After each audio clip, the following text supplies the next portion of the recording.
I think we're going to get it. One way or the other, we're going to get it. There is a country, often described as one of the most socially advanced nations on Earth.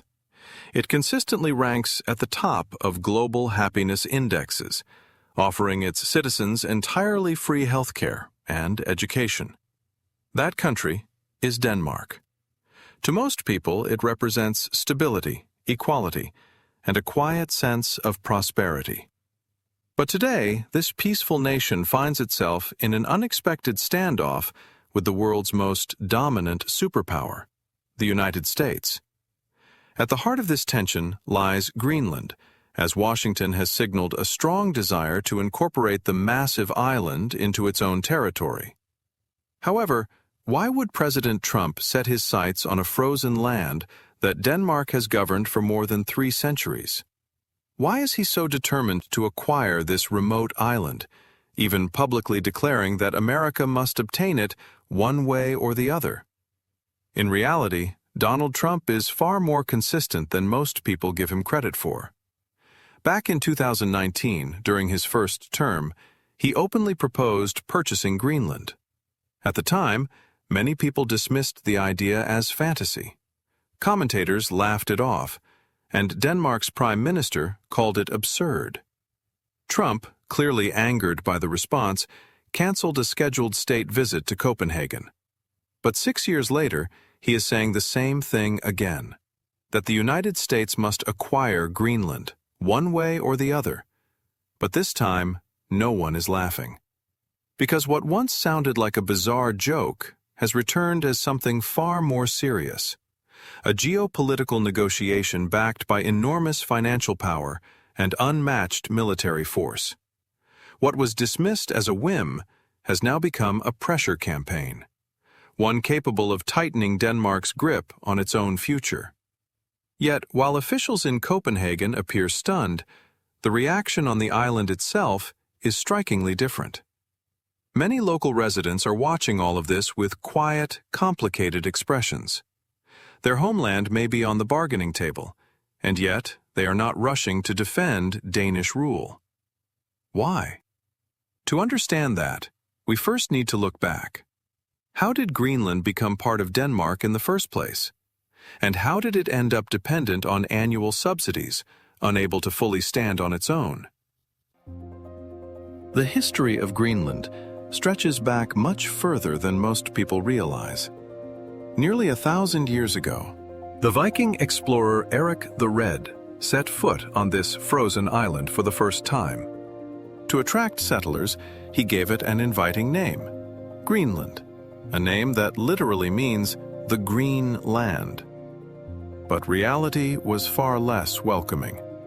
Most of the territory was covered in ice, barren and unforgiving. The Viking settlements struggled to survive, and before long, they disappeared.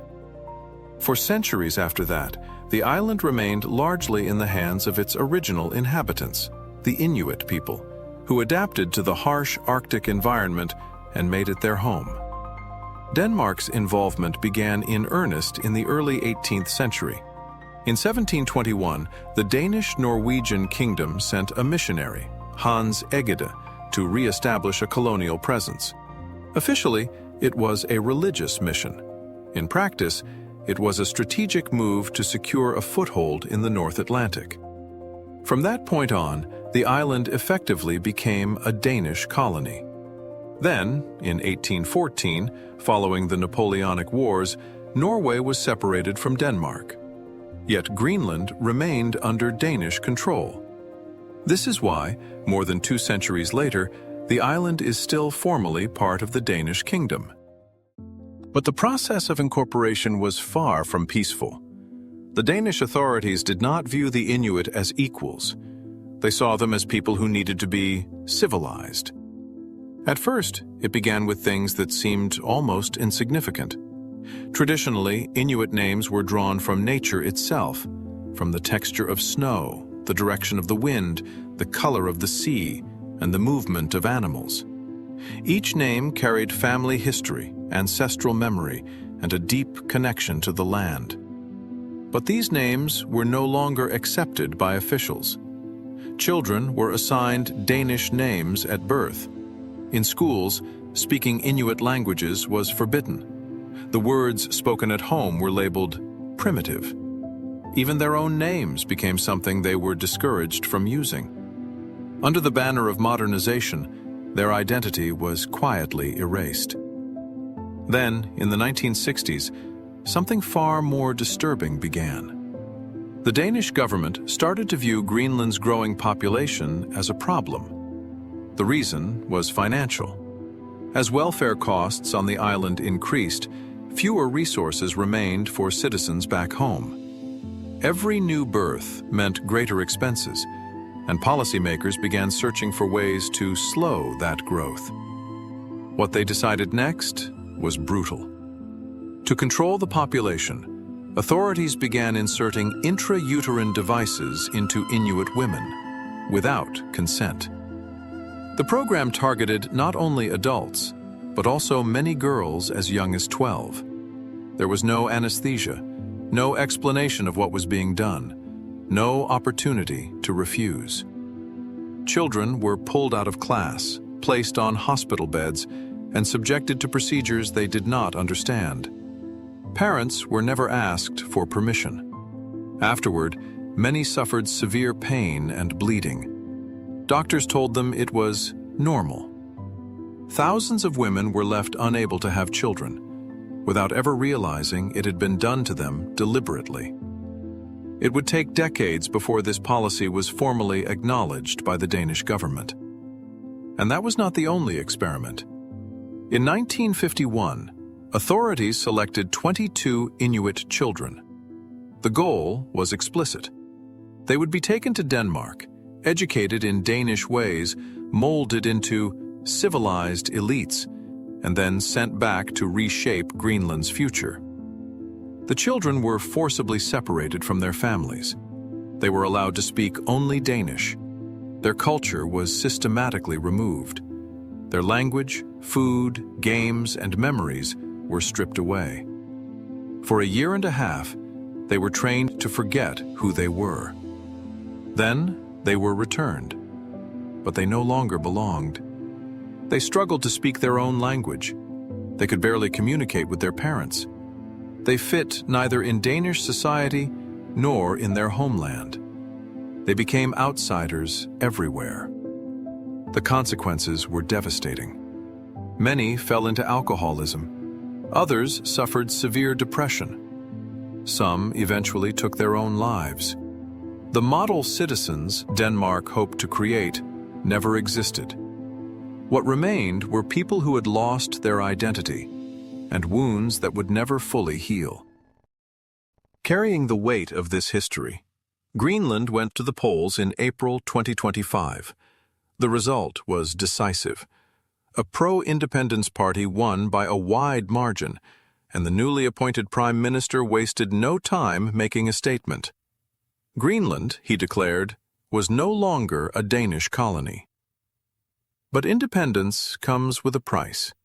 The island needs money to stand on its own. Its annual budget is roughly $1.5 billion, and nearly half of that, about $700 million each year, comes directly from Copenhagen in the form of subsidies. Freedom, it turns out, is expensive. And at that very moment, President Trump re-entered the picture. He delivered a familiar message. I think we are going to get it, one way or the other. This time, it wasn't a joke. Washington arrived at the negotiating table with cards Denmark simply cannot match. The first is money.